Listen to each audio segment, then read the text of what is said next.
Breaking news!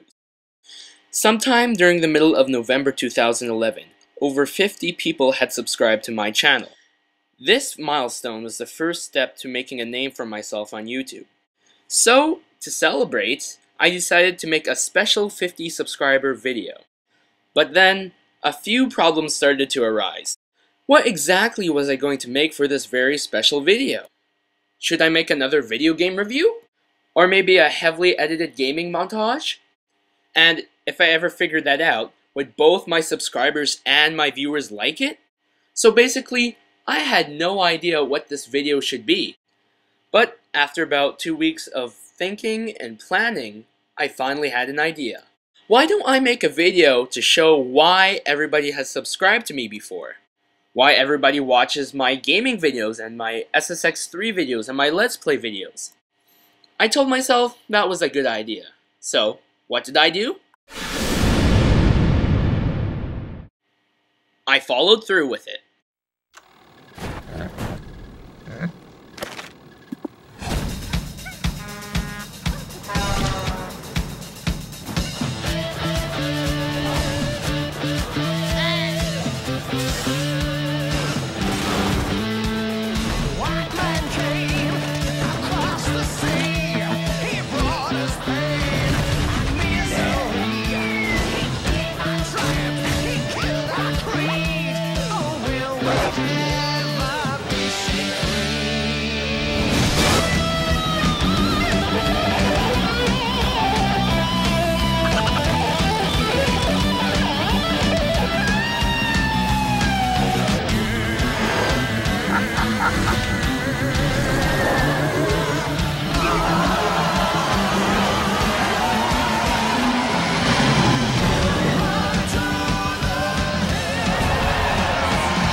Hey guys, Game10 Master Do here, and welcome to my 50 subscriber special. Yes, everybody, I finally got 50 subscribers, and oh, it's just such a huge joy for me to go from 3 subscribers, post videos, and watch myself work my way up to 50. That was just an amazing moment when my friend texted me, "Hey dude, you got 50 subscribers." I was like, what? So then I checked my YouTube channel, and then 50 subscribers. So now, I'll be playing top to bottom SSX On Tour. And now, I'm just going to start off at the top, actually, insert name here. It's called, I think it's called The Throne? I forget, I wasn't even watching the screen. But yeah, it's called something, and now we're at the top of the mountain. And while you watch me play, I'm just going to say why I do and I don't like SSX On Tour. Now first of all, let me just say this. I will not be doing a SSX On Tour Let's Play anytime soon. You know why? I haven't beaten the game yet. I kid you not, this game was just so repetitive and became boring for me and annoying and unnecessarily difficult. I mean, difficulty is always a good thing, but you know, when it becomes to the point that it's frustrating and teeth clenching and grinding your gears, I just was like, oh my god, I can't play this anymore. It's not fun for me. So that being said, I'm close to beating the game, but I do not plan to beat it because it's just way too hard, it's way too difficult. Especially some of the events that they make you do. They're just so annoying. But yeah, I'm just going down this route here. So as you can tell, the layout is a bit different from the past 3 SSX games. This is the 4th one in the series, by the way. And your Uber meter, Tricky meter, Adrenaline meter, whatever you want to call it, is at the bottom. And it starts out green, and then once you fill it up once, it turns yellow, and then once you fill it up twice, it becomes purple. The more meter you fill up, the harder it is to fill it up. What I mean by that is, as soon as you get to the yellow stage, sure you can do uber tricks and stuff like that, and they call it the uber tricks in this game monster tricks, which I don't like because the monster tricks in SSX 3 took real skill, and now you can just do uber tricks as if they were monster tricks. But it's very difficult to fill up the purple meter without a good snowboard and some pretty good skill. But once you fill it up, you have unlimited boost. That's how the unlimited boost works. You fill it up all the way, and then you can just hold that boost button down. The only way you lose your unlimited boost is if you crash, and that's when your meter just starts kind of draining itself. But yeah, like for the first 5 minutes of the video, I'll be failing a lot because I did a practice run, I swear, and then I went off to go play water polo, and then yeah, like for a water polo team, obviously I had to go to practice. But and then when I came back and recorded a session of me playing, oh, I was messing up pretty badly. Like for instance, coming up is the biggest jump in the game. You'll see what happens next. Biggest jump in the game, most points in the game. And first, I jump off, I hit the fence, I fail, and then I try to recover by doing a bunch of tricks down the jump. And wait for it. Yep.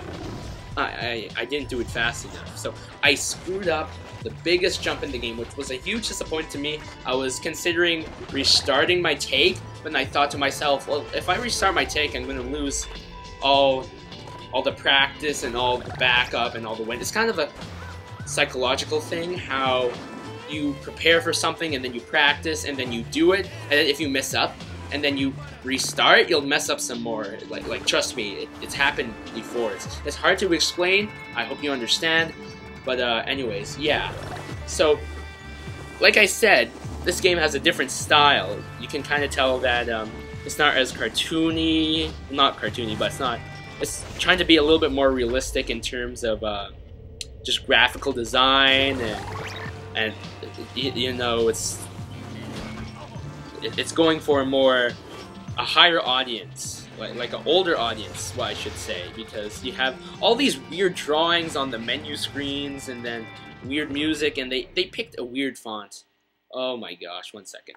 Sorry about that. Apparently I paused during the middle of recording, and then I added the video clip to iMovie and I forgot to remove it. Oops, that was not medicine. But so yeah, this has a different style, and when I first bought the game, I didn't like it. It was outside my comfort zone because I've been playing a lot of SSX Tricky and SSX 3, and I was used to having the Tricky bar at the right side of the screen and the score at the left side, and like your opponents at the left side, like the little bar that tells you how far you are in the track and where your opponents are. Yeah, I was used to all of that. But it was gone in this game. I just had to find that comfort spot again. But anyways, yeah, this game is really, really different compared to the past 3 games, and I failed there. But I really didn't like the change. That's why I've said in the past that I don't like this game. It's just because of the different style, the different art design. You know, I say it's a downgrade from the past SSX games, but yeah. In terms of, by the way, this track that I'm on, each section of the mountain is a track, so this isn't, so you can free ride all the tracks, but they're all just connected together, and there's multiple pathways. It's kind of weird, but you can rail down this entire track, and I've been very close to doing it before, but in this run, I failed 3, maybe 4 times.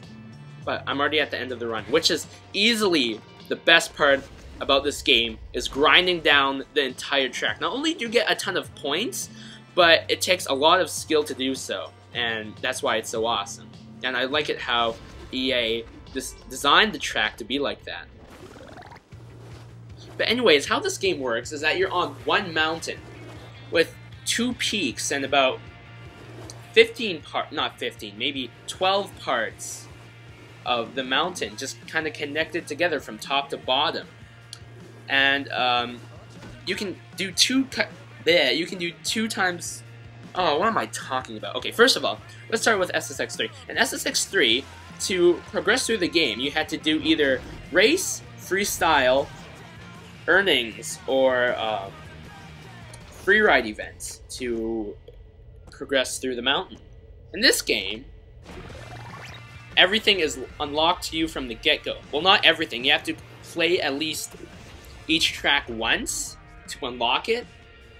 But then, the thing is, basically everything is unlocked for you at the beginning of the game. Which, you kind of think, so what's the point of playing the tour, as it's called?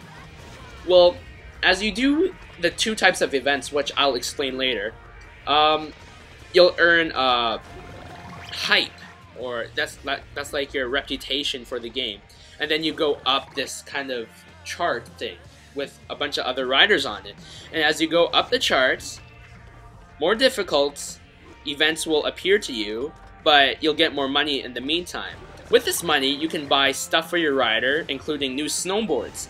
Also in this game, unlike SSX 3, you cannot buy attributes. Instead, you buy different kinds of snowboards to fit which kind of riding style you use. You can get 3 types of snowboards: race, slope style, I'm not even sure if it's called slope style, or free ride. Free ride is the best, which I'm using the best snowboard in the game that gives you maximum turning ability, speed, tricking ability, and all that kind of good stuff. But yeah, it has a pretty different system. Anyways, the 2 types of events that you can play in this game are kind of like street events where a rider will challenge you to ride these 5 rails, or to get a big trick combo, or get this many points in one jump, or a one-on-one race against these 2 riders, or whatnot. So yeah, that's one type of event. It doesn't give you any hype, but well, I mean, it does, but it gives you a very small amount. It doesn't give you any money, but it's short and sweet. It takes about maybe 30 seconds to complete one of these things. So that's one event that you can participate in. The other one are official SSX events, which are like race and freestyle. So